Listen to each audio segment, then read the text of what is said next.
Hey, y'all. Welcome to my channel, In the Mix, where I share copycat recipes from cookbooks that I've collected over the years for my family, and now I'm sharing them with you.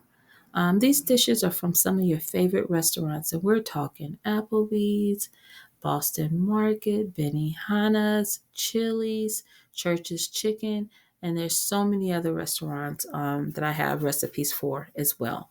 And as a quick disclaimer, these recipes are my own personal take on recreating them. Okay, so I don't want no problems with nobody. Okay, so without further ado, let's go ahead and get right into it.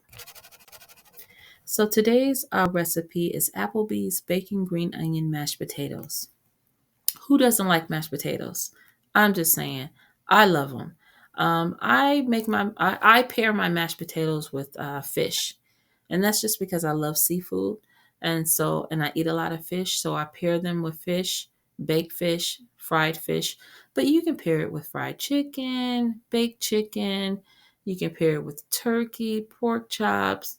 Um, Meatloaf. I mean, mashed potatoes pair with a lot of things, and and with vegetables if you don't want any meat. So you can pair them with vegetables as well. So let's go ahead and get into the ingredients, which I do have on the screen for you. And for those of you that want to go ahead and try this dish right now, I'll go ahead and share the ingredients with you. That way you don't have to turn your attention away from you making your dish. Okay. You don't have to put the spoon down. Keep it moving. All right. So let's go ahead and start off with 2 pounds of potatoes, peeled and cut into 1 inch cubes. We'll have 4 cloves of garlic peeled, uh, and that's the cloves of garlic, which is more of the in the natural form and not like minced or a seasoning. So 4 cloves of garlic peeled, 5 slices of bacon cut into half-inch pieces. Now, if you're a bacon eater, you can have more bacon. It's totally up to you, but um, that's the standard is the 5 slices of bacon is what it calls for. 1 cup of thinly sliced green onions, a half a cup of low fat milk warm. Make sure your milk is warm. Okay, that's key. Your milk needs to be warm, not cold. A half a cup of low fat sour cream, 1 teaspoon of salt, a fourth a teaspoon of pepper. That's it.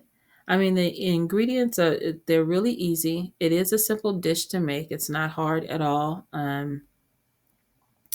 If you've made mashed potatoes before, this would be simple for you to make. You're just adding a couple of items in there, a couple of variations from what you normally do.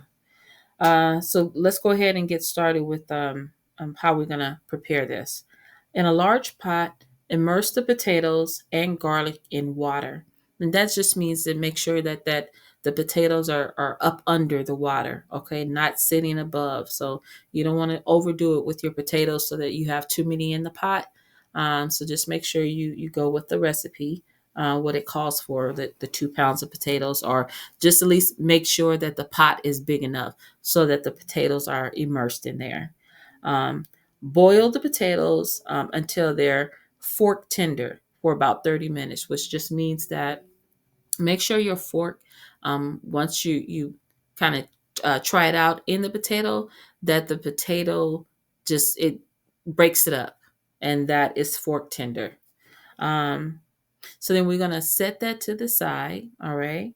And we're going to fry the bacon. Pull out your skillet so you can get ready to fry this bacon, okay?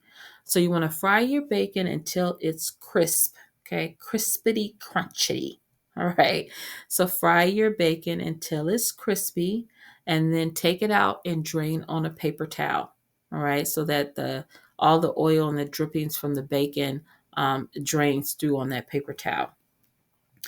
And then what we're going to do is we're going to take the drippings from the bacon that's still in the pan, and you want to pour that out for the exception of 1 teaspoon of it.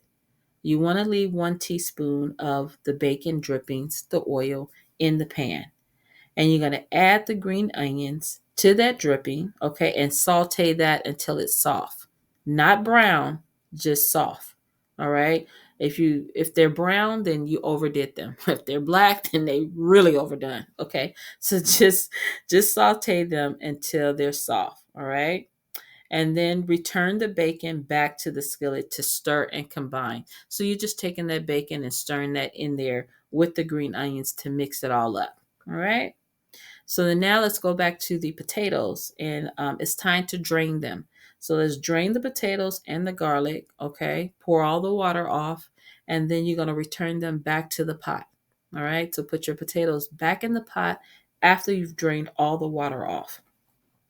Mash the potatoes with milk. So that warm milk that I was mentioning, now it's time to use that, the sour cream, the salt, and the pepper. All right. So we'll mash the potatoes using the warm milk, the sour cream, the salt, and the pepper.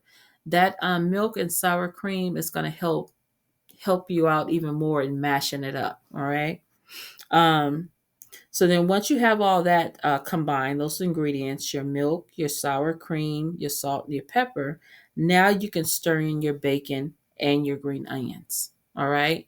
And so that flavoring from the bacon, the green onions, the oil drippings or the bacon drippings is just going to give it more flavor to your mashed potatoes.